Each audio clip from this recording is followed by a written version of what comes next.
So and your day bedroom you so your day I can see sempa and second and open sweet message still in the Ghana month. Chenosma say you mekunia me and some one expert. I've always told you that betting is better than sakawa. Bet the intasma which is so trend before din before trend kuma bi odin kuma san manum.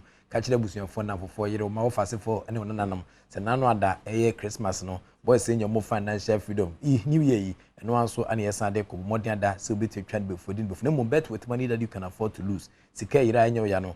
No ani di extra bet into per bet there a one expert je fast mr do it actually a infectious netted till syphilis candidiasis white fetal na so deep on how adwan a do ebo apropro harawa na omrebo hu e ma otimi di nchine che ko herbal shops ne pharmaceutical shops ne mu also per je fast mr no ne do bako a e beti aboa e ma ne ma etiatutu ye dia ma sedimo gel and roll on your ultimate pain relieving gel say if you are pampas be primo na say oti ya odie bi adu abetumi to ase no sedimo gel and roll on adoi ebo apropro harawa na omrebo ma ne ma etiatutu ye dia ma for any chira shaman me market on sabetia kebina fensu tema enye na ho kra betia from 02082199129 na on sedimo gel and roll on yenhwetwe nkomo yenhwemwa ema niama 822 ye enfama we mu ene sponsors na tuturu to ne hwetwe twa na no pay wo mo ta chira boama yede nkomo no etiansan jaw a journey of 1,000 kilometers begin to very first step yenhwa CM5 EPL results out it etiansan PL no Arsenal 3 Bournemouth 2 na for Liverpool 7 Manchester United 0 Chelsea 1 Leeds United 0 Barcelona for Valencia for Chumacaba commenting Antina Ferri Betis and Sunu Real Madrid 90 minutes of soccer fiesta the scoreline was barren akwa kuku simu awa nyabi menso me nyabi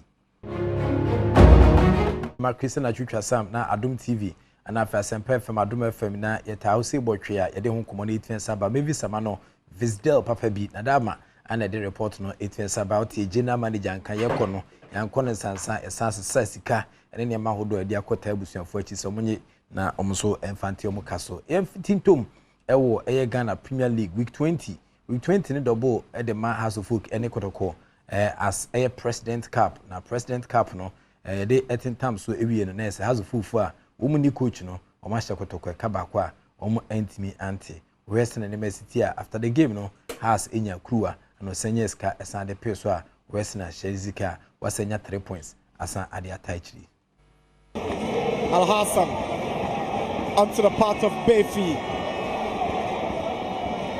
That's what to find York. Here is Linda Mtange. There was an initial foul on Bayfi. It was Infege who brought him down, and Lamte came in with a late challenge. Strong challenge it was from the Kotoko midfielder. Mtange lines up to deliver, and here he sends one in. It's a header, and it's an opening goal. Adom put the Fabians ahead.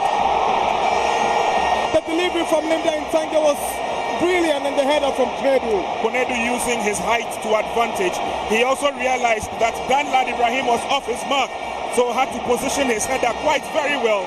There you saw he had eyes on the target, picked his spot very well. The Fabians are up.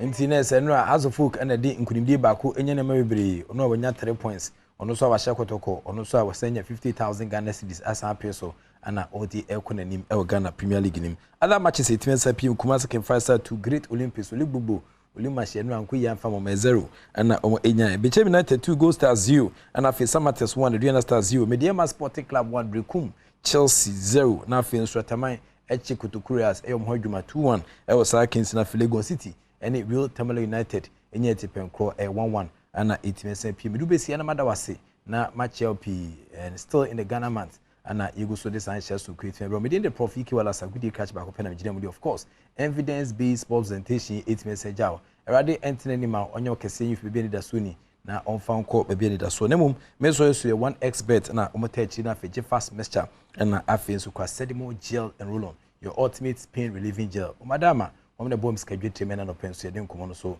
it me ebro. The act of being a good guest is to know how to say goodbye.